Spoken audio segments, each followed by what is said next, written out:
Fill in the blank time to wrap up this Monday edition of PFTPM. We were commiserating about the details of the Bobby Wagner contract. Didn't realize the show was back on. So you may have heard some of that. Sorry about that. I'll be writing a full post at PFT about the ins and outs of the Bobby Wagner contract. There you Look, go. I don't want to get too far down this path, but sometimes it pays to have a good agent. Bobby Wagner represents himself. All right, Baker Mayfield will be the quarterback of the blank in 2022. We've had some time to let this settle in. What's your gut feeling right now, Mike? I'm going to say the Cleveland Browns because Deshaun Watson's going to get suspended.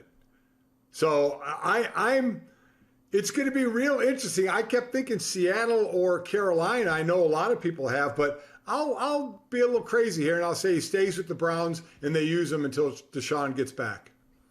This prediction comes mainly from my overriding desire to have chaos. And nothing would be more chaotic than Baker Mayfield being cut by the Browns and going straight to Pittsburgh. It's a quick trip.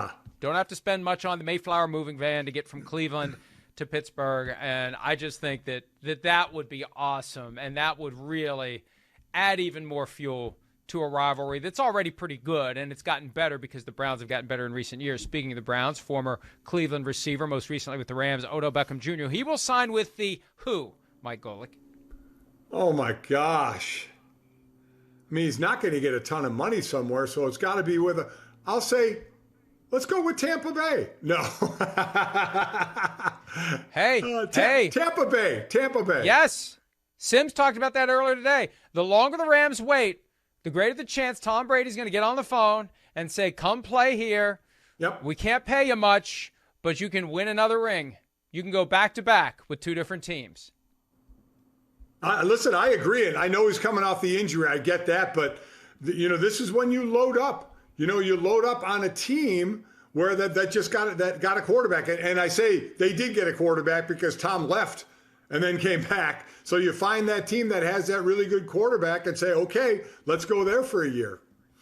I'm going to say the Rams just because now that we see the details of the Bobby Wagner deal, and it really isn't 5 years, $50 million, but 1 year, $6.5 million with a team-held option for every year after that, they can afford. That's how they get by when the salary cap. The deal isn't anywhere close to what they lead you to believe it is. That's how they can carve out some cap space and some cash for OBJ. All right, the most intriguing draft prospect to me, and it's only 24 days away. It's really coming up quickly this year. Most intriguing prospect to you is who, Mike? Oh, my gosh. Wow. Boy, I'm gonna. I'll give you one. I'll start with one.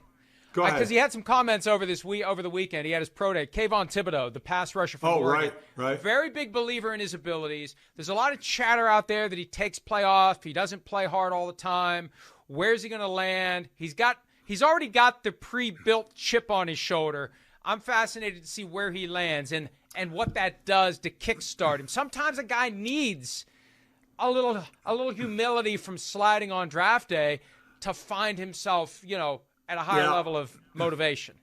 And I think I'll go quickly with Malik Willis. We know about the strong arm, but again, from Liberty, smaller college, how quickly can he assimilate to the NFL? Hi, I'm Mike Tirico, and thanks for watching. Make sure to hit subscribe for the latest news and highlights from NBC Sports.